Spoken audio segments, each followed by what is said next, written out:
Olá pessoal, aqui é o professor Marcelo e este é o canal Resenha Forense, de volta ao nosso CPC comentado. Lembrando sempre que isto não é um curso de direito processual, são apenas comentários práticos, didáticos e fáceis ao Código de Processo Civil.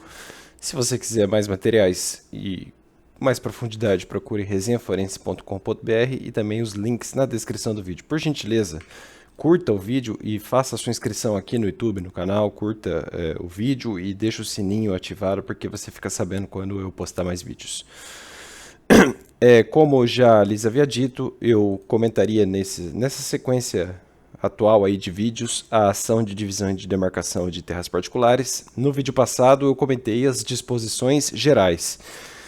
Hoje eu vou falar da ação de demarcação. Então, primeiro foram as disposições gerais da ação de divisão e da ação de demarcação. Agora eu trato da seção que cuida da ação de demarcação, tá? Só da demarcação mesma, quer dizer, da demarcação em si considerada. E depois, se não me engano, tem a ação de divisão também. É a seção 3. Maravilha. Hoje a gente comenta os artigos 574 até o 587, tá? Eu vou resgatar aqui comentários que já foram feitos com base nos comentários de Rodrigo Reis Mazei e Tiago Figueiredo Gonçalves. Lembra que eu fiz uma espécie de teoria geral da ação de demarcação e da ação de divisão? Vamos resgatá-la, tá? No que interessar hoje para a ação de demarcação. Então, ó, premissa: se houver incerteza na fixação dos limites entre os pedidos, ou melhor, entre os prédios confinantes ou manutenção de coisa indivisa entre condôminos, então haverá uma situação fática que acaba limitando o exercício do direito de propriedade. Essas ações, a ação demarcatória que a gente comenta hoje, né, e também a ação divisória, propiciam a delimitação fronteiriça de imóveis em relação aos confinantes, a ação demarcatória, assunto de hoje, está aqui, né? E a divisão interna do imóvel em condomínio, na ação divisória, que vai ser o próximo vídeo.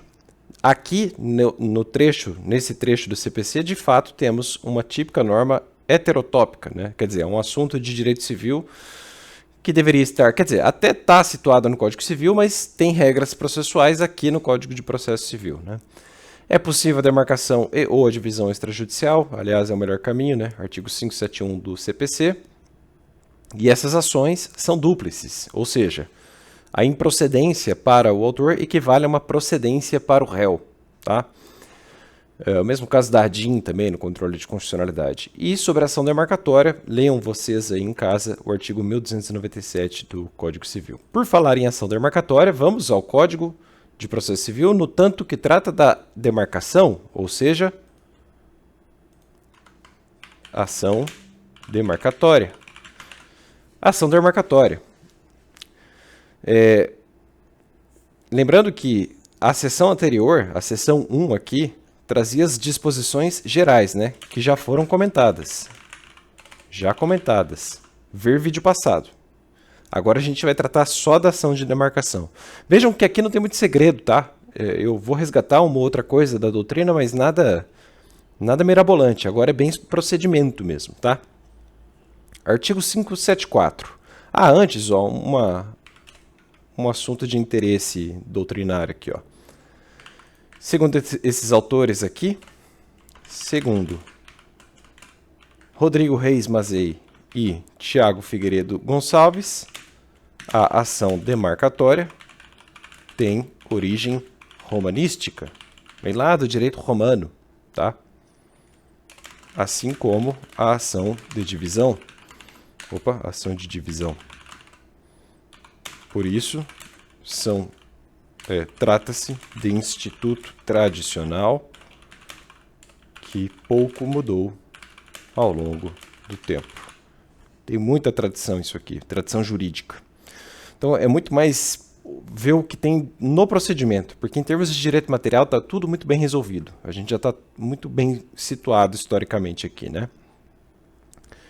Então vamos lá, artigo 574 vai cuidar da petição inicial, petição inicial da ação demarcatória. Petição inicial da ação demarcatória, artigo 574, olha só, 574. Na petição inicial, instruída com os títulos da propriedade. Então, ela tem que ser instruída com títulos da propriedade. Designar-se-á o imóvel pela situação e pela denominação. Descrever-se-ão os limites por constituir, aviventar ou renovar, e nomear-se-ão todos os confinantes da linha demarcanda. Bom, a redação em si não guarda grande mistério, né? Mas um aviso aqui, ó. De acordo com Rodrigo Reis Mazei e Tiago Figueiredo Gonçalves, embora o artigo 574 se refira explicitamente à necessidade de o autor trazer na inicial os títulos da propriedade, tá aqui, ó, os títulos da propriedade, eles salientam o seguinte, esses autores aí: não se deve tirar do dispositivo uma interpretação restritiva de somente se autorizar a ação demarcatória para o proprietário do bem. A gente já falou disso no vídeo passado, né? Não custa repisar aqui.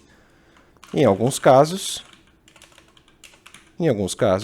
pode ser viável que titulares de outros, vou até destacar, outros direitos reais que não a propriedade,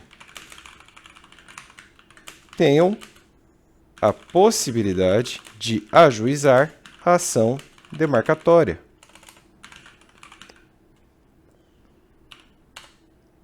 Com uma aplicação adaptada da inteligência firmada para a ação divisória. Enunciado, eu não gosto de estudar por enunciados, mas vou deixar aí na lousa. Enunciado número 68 do Fórum Permanente de Processualistas Civis. Lembrando que esses autores aceitam a tese segundo a qual é possível elastecer até a legitimidade ativa, né, da ação de demarcação, que não seria só do proprietário. Faz todo sentido, né? Então que titulares de outros direitos reais que não a propriedade tenham a possibilidade de ajuizar a ação demarcatória e, assim o tendo, obviamente, não terão que instruí-la com títulos de propriedade, não nessa forma aqui da literalidade, né? E aqui tá no plural mesmo, tá certo, tá? Artigo 575. Então, ó, legitimação, ou vamos colocar legitimidade ativa. Qualquer condômino, diz o 575, qualquer condômino é parte legítima. Então, qualquer condômino é parte legítima para promover a demarcação do imóvel comum, requerendo a intimação dos demais para, querendo intervir no processo. Aqui, pessoal, uma interessante observação. Segundo Rodrigo Reis Mazei e Tiago Figueiredo Gonçalves, o correto é entender que haverá citação dos demais, ou melhor, dos demais proprietários, dos demais condôminos, né? E não mera intimação, como está na lei, né? Então, a redação aqui, na verdade, é problemática, né? Esse intimação aqui, ó, ficou muito ruim. Melhor falar em citação. O correto será citação. E o citado poderá, então, adotar 3 posturas. Primeira, aderir ao polo ativo, entrando como litisconsorte. Segundo, resistir ao pedido. Ou, terceiro, ficar inerte. Certo? É uma citação mesmo, né? Tais autores defendem haver aí um caso de intervenção móvel. Olha que interessante. Seria uma intervenção de terceiros móvel, que admite, inclusive, retratação, ou seja, mudança de polo. Parece muito aquela legitimação bifronte, né? Parece a legitimação bifronte da ação popular. Vejam aí, ver depois o artigo 6º, parágrafo 3º da Lei de Ação Popular, a LAP. Interessante, né? Eu mesmo não sabia disso. Aprendi estudando aqui para ler o código com vocês. A gente sempre aprende uma coisa nova, né? Muito legal. Interessantíssimo. Observação, também de acordo com tais autores aí, observação. Para todas as partes é aplicável o artigo 73 do CPC, que já foi comentado aqui na série, né? É dizer, o cônjuge precisará do consentimento do outro para propor ação demarcatória, da mesma maneira que ambos serão citados necessariamente para a ação. Lembrando a exceção, né? Exceção, regime de separação absoluta de bens. E isso se estende à união estável naturalmente. Do 575 era isso. 576, a regra bem procedimental também. Mas aí eu quero travar uma consideração aqui, ó. Pelo 576 está assim: a citação dos réus será feita pelo correio. Então, a citação dos réus na ação de demarcação, né, na ação demarcatória, é feita pelos correios. E o CPC manda observar o artigo 247. Na redação originária, o 247 falava do correio e abria sessões.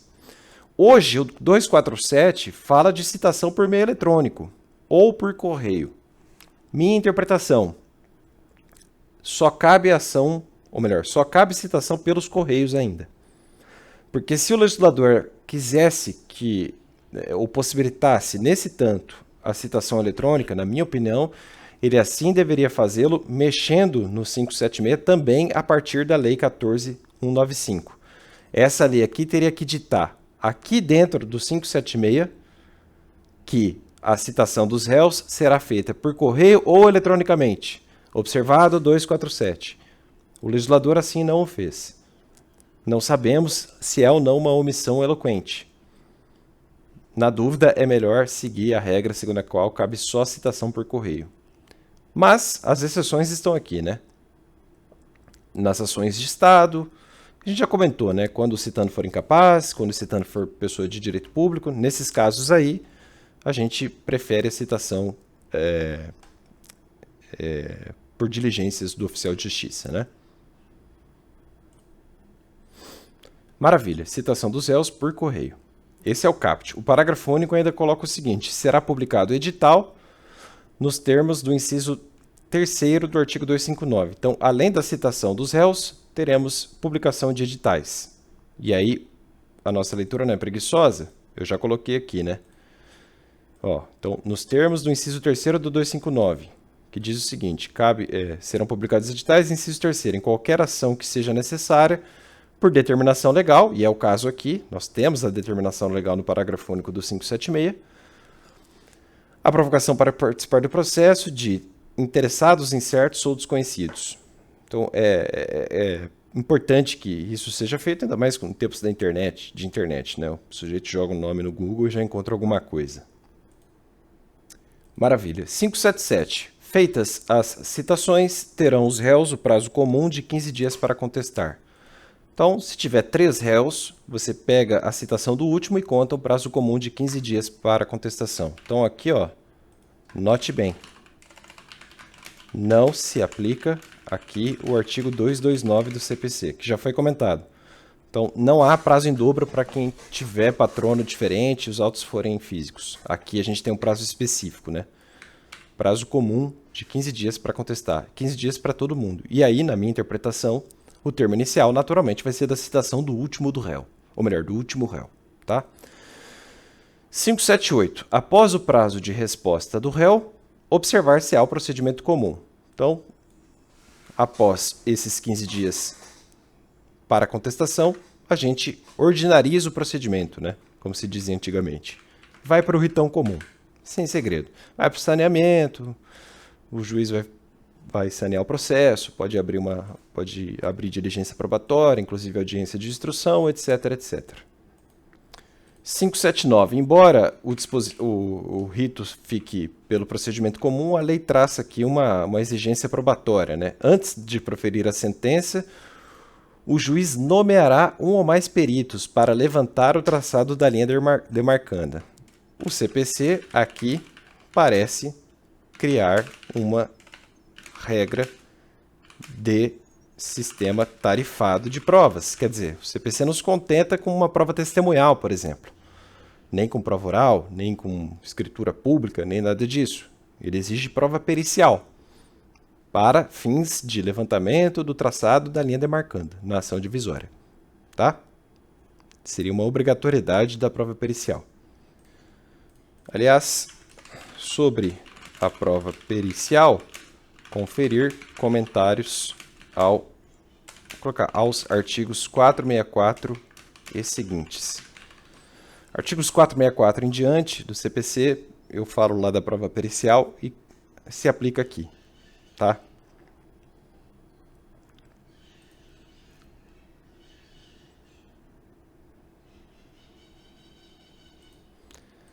Eu disse que era um sistema tarifado, então uma ponderação aqui, ó, na opinião desses autores.